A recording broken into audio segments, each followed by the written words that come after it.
Today, we remember the day that would go down in infamy, December 7th, 1941. That morning, Imperial Japanese pilots conducted a surprise attack on Naval Base Pearl Harbor, Hawaii. This uninspected event would not only be our call to the Second World War, but a tragic historical marker.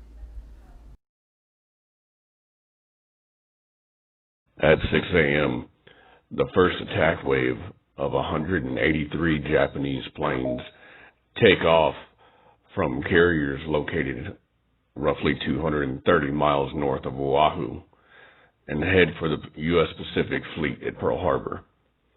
The first attack wave targets airfields and battleships.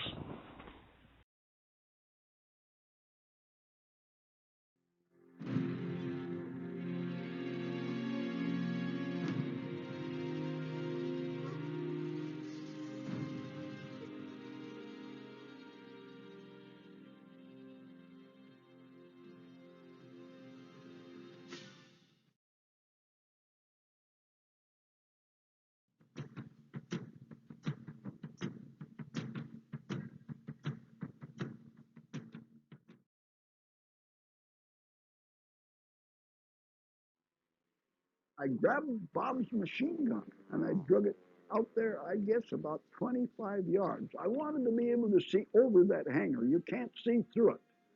And I didn't know at that time just where all these planes were coming from, but I know I could see where they'd been. Planes are starting to fire. So I shot at a jet plane. I'd be a liar if I said I hit them. You don't shoot a plane out of the air with a 30 or a 50 caliber, even 20, 40 millimeter guns. Can riddle a plane, and the damn thing will still come on plan and maybe make it back to base. But I'd be a worst shot in the world if I didn't hit some of them. Although hit by shrapnel in 21 places, Chief Finn continued to return the Japanese fire and coordinate his comrades' defensive maneuvers. It was only after the attack was over and his men were out of danger that he was persuaded to seek medical treatment. I was going back and forth and kicking a fanny here, screaming and hollering. I was a chief. I was a live chief. I had a 35-man ordnance crew. And of course I got the hell shot out of me, but it didn't kill me. And if he ain't dead, you can still manage to monkey around a little bit.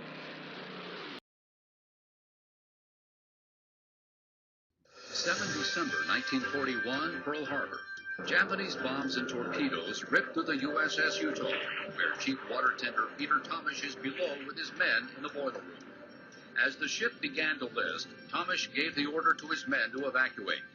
But as they scrambled topside, he remained below at his post, adjusting valves to prevent the giant boilers from exploding, which would have doomed virtually all aboard. Thomas was among the 58 men who died on Utah, but his ultimate sacrifice saved many lives, and he received the Congressional Medal of Honor. Deafening explosions and thick black smoke filled the air as torpedoes began to rip into the hull of the ship.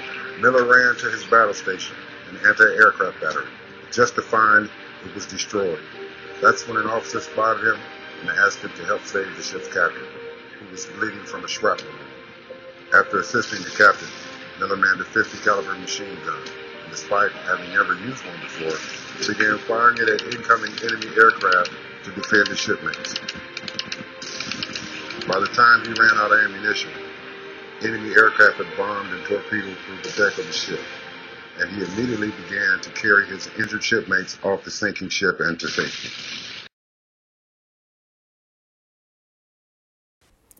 RMC Albert Brantley Block, a Texas native, joined the Navy on May 20th of 1940 and was stationed aboard the battleship USS West Virginia on December 7th of 1941 when the Japanese attacked the Pacific Fleet at Pearl Harbor.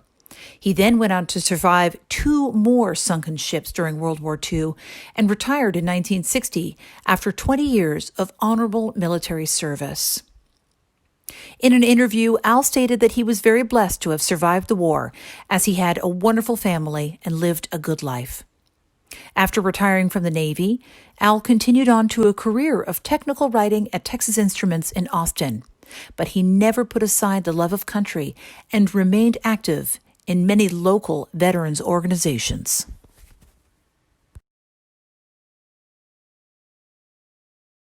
Today we pause to remember and honor the valiant men and women of Pearl Harbor, the men and women who gave their lives defending this great nation.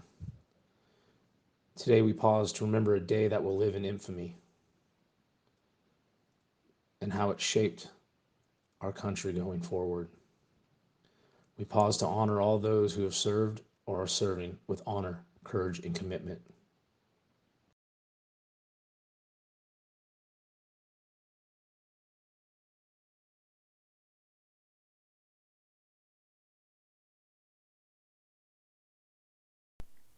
This video was presented by Class 127 at Navy Operational Support Center, Houston.